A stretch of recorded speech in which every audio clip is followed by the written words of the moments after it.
ফিলিস্তিনি জনগণের সংগ্রাম, সংস্কৃতি ও স্বাধীনতার আকাঙ্ক্ষার কথা নিজের কবিতায় গভীর আবেগে ফুটিয়ে তুলতেন প্রখ্যাত ফিলিস্তিনি কবি মাহমুদ দারবিশ। তিনি তার কবিতায় লিখেছেন, আজকের দিনটি আগামী দিনের থেকে হয়তো ভালো, কেবল মৃত্যুগুলোই আজ নতুন। প্রতিদিনই জন্ম নেয় যে নতুন শিশুরা, তারা ঘুমোতে যাওয়ার আগেই ঘুমিয়ে পড়ে মৃত্যুর মধ্যে, তাদের গণনা করা মূল্যহীন। সব বাবা মায়ের জন্যই পৃথিবীর সবচেয়ে কঠিন কাজ নিজের সন্তানের মরদেহ বহন করা, আর এই ভয়াবহ কাজটি প্রতিদিনই করতে হয় ফিলিস্তিনিদের। ইসরায়েলি হামলার মূল টার্গেটই থাকে মূলত ফিলিস্তিনি শিশু, কিশোর ও তরুণেরা। সম্প্রতি গাজে ইসরায়েলের যে হামলা হয়েছে তাও এর ব্যতিক্রম নয়, আর তাদের কাছে তো এটি শুধুমাত্রই একটি অভিযান। এবারের ইসরায়েলি হামলায় পশ্চিমা দেশগুলোর প্রতিক্রিয়া আগের মতোই ছিল। তারা বরাবরই ইসরায়েলের প্রতি সমর্থন জানিয়ে হামলাগুলোকে যথাযথ বলার চেষ্টাই করে থাকে। সে সাথে যুদ্ধবিরতি বা শান্তির আহ্বান তুলতে তাদের থাকে অনীহা। এসব দেশ প্রায় মানবাধিকার লঙ্ঘনের বিষয়টি উপেক্ষা করে নিজেদের রাজনৈতিক ও কৌশলগত স্বার্থের জন্য এমন পরিস্থিতি অব্যাহত রাখতে চায়। ফলে মধ্যপ্রাচ্যে শান্তি স্থাপনের চেষ্টাগুলো ক্ষতিগ্রস্ত হয় ও পাশবিকতা বাড়তেই থাকে।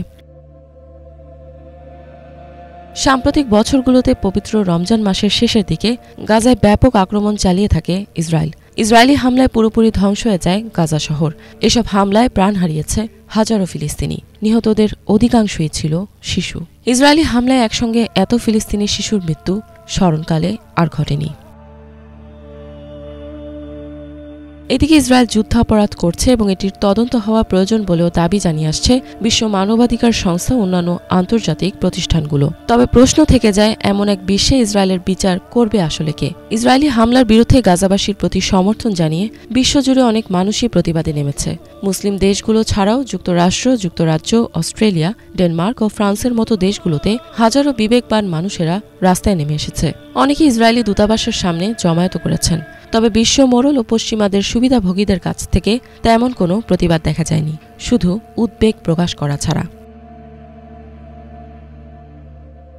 এবারও আরব দেশগুলোর প্রতিক্রিয়া খুব একটা চোখে পড়ার মতো ছিল না। তবে কেন ফিলিস্তিনিদের প্রতি এমন আচরণ করে থাকে আরব বিশ্ব?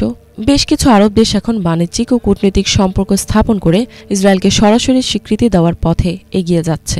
মার্কিন প্রেসিডেন্ট ডোনাল্ড ট্রাম্পের প্রচেষ্টাতেই এটি শুরু হয়। এদিকে দীর্ঘদিন ধরে ফিলিস্তিনের ভূমিতে অবৈধ দখলদারি করছে ইসরায়েল। ধীরে ধীরে ফিলিস্তিনের অধিকাংশ ভূখণ্ডই দখল করে নিয়েছে তারা। একটি স্বাধীন রাষ্ট্রের উপর এমন দখলদারি ও আক্রমণ পৃথিবী জুড়ে কখনোই গ্রহণযোগ্য হয়নি। এছাড়া ফিলিস্তিন প্রসঙ্গে পশ্চিমা মিডিয়াগুলোর একপেশে মনোভাব নতুন কিছু নয়। যদিও ফিলিস্তিন ছাড়া অন্যান্য বিষয় নিয়ে পশ্চিমা মিডিয়াগুলো সাধারণত বেশ সোচ্চার থাকে, ফিলিস্তিনি শিশুদের বিষয়ে সেই ধরনের মানবিকতা খুব কমই দেখা যায়। ইসরায়েলি হামলায় গাজায় এত বেশি শিশু নিহত হয়েছে, অথচ তাদের অধিকাংশেরই নাম জানা যায়নি। ভবিষ্যতে হয়তো ইসরায়েলি আক্রমণে আরও ফিলিস্তিনি শিশুর রক্তে ভূমি সিথিয়ে যাবে। একটি জাতির অস্তিত্ব শেষ করতে হলে সে জাতির শিশুদেরকেই প্রথম টার্গেট করা হয়, এটা সবারই জানা। তবে ফিলিস্তিনি নারীরা তাদের সন্তানদের রক্ষার জন্য কতটা দৃঢ় প্রতিজ্ঞ তা সবার কাছেই স্পষ্ট।